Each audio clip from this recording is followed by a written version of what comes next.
For the final effect, we want to detect if the ball gets through this hoop, and if it does, we're going to show an exploding effect.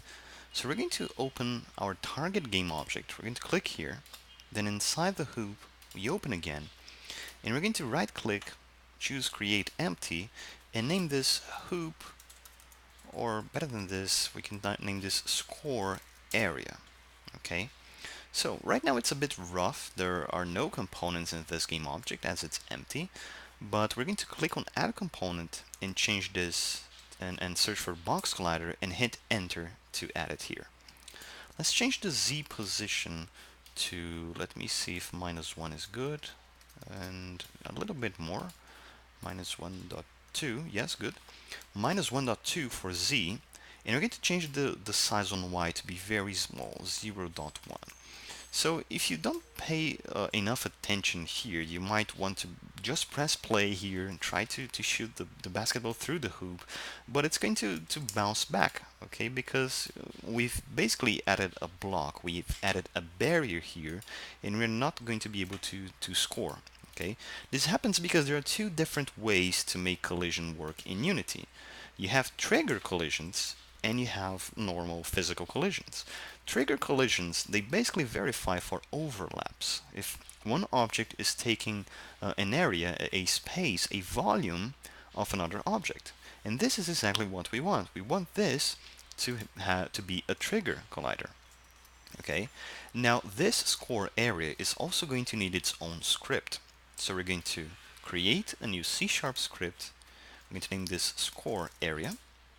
Hit enter to save.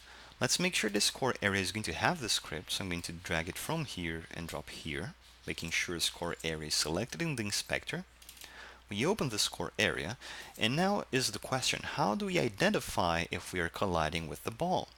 We can just remove these methods here and type a new one, void on trigger enter. In between parentheses we type collider, other collider. This name here is not a random name. This is used by Unity on trigger enter. It is a void method. It has exactly this name and it contains exactly this parameter. The name of this parameter can be different, could be anything else, could be C for example, but I use other collider to make it clearer to work with. And to see if this is a ball, we just check if other collider dot get component of type ball is different than null. That means we have collided with a ball and not anything else. To test if this is working, we can print a message in the console. We can just type debug.log. In between parentheses, we can put the string score. Okay, let's try that out. We save that, go to Unity, just wait a little bit, and we press the play button. Let's try to get that right. So let me move back a little bit, throw the ball, and we have a score. Okay, so this is good. We managed to get a point, we managed to print the message, and now we should just worry about making the particle effect just like we did before.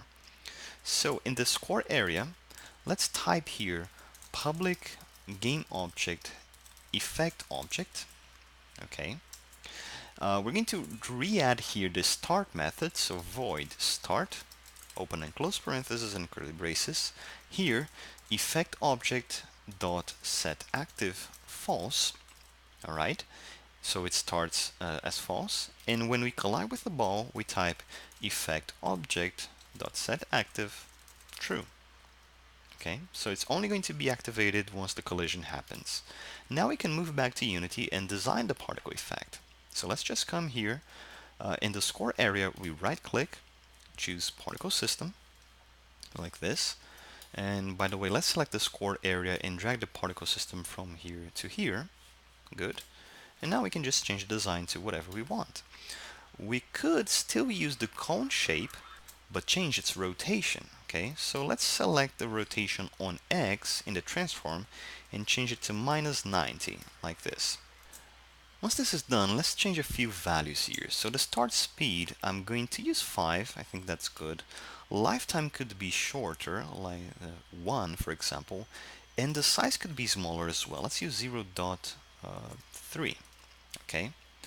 Emission, I'm going to use lots of particles here, so let's type 70. We see lots and lots of them here. Okay. And as for the shape, we're still going to use the cone, but we want to change the radius that we have. This is the radius of the base. If you use a value close to 0, it's going to look like this. It's going to come from a very concentrated area. And if you use a large value, it's going to come from a wider area. So let's keep it on 0.4, like this. Okay, so let's change the color over lifetime. Okay, just like we did before. Let's mark this, choose this, and then change the first color to be yellow. Okay, I think that's good enough. Okay, you just add yellow as the first one and it becomes white at the end. Okay, it's like a shower effect.